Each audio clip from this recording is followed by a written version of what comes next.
Les pays de la CEDEAO, Communauté économique des États de l'Afrique de l'Ouest, s'unissent pour augmenter leur approvisionnement en gaz.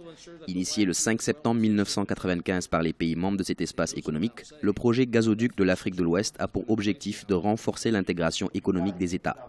Réunis à Cotonou au Bénin ce 12 mai 2017, les ministres de la CEDEAO veulent insuffler un nouveau dynamisme à ce grand projet économique.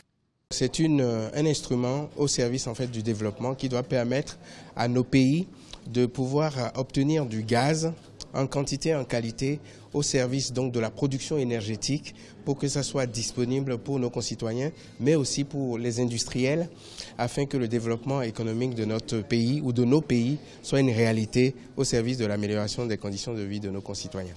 Le projet gazoduc de l'Afrique de l'Ouest s'étend sur 648 km le long des pays du Golfe de Guinée, dont le Bénin, le Togo et le Ghana. Il est relié au gazoduc Escravos-Lagos du Nigeria. La viabilité de l'infrastructure et l'extension du gazoduc aux autres États membres de la CEDEAO constituent entre autres les priorités de la communauté. Le premier grand défi en vue, c'est le financement du projet, qui est un projet assez lourd, qui fait plus de 5 milliards de dollars américains en termes d'investissement.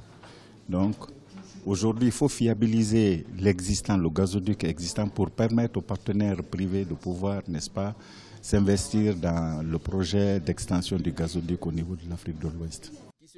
Mis en œuvre en 2011, le gazoduc, qui est présenté comme le plus grand projet gazier en Afrique de l'Ouest, peine à combler les attentes, la fourniture du gaz dans l'espace CEDEAO étant irrégulière ou insuffisante. Mais un accord signé en décembre 2016 entre le Maroc et le Nigeria prévoit l'extension du gazoduc ouest-africain jusqu'en Europe en passant par le Maroc.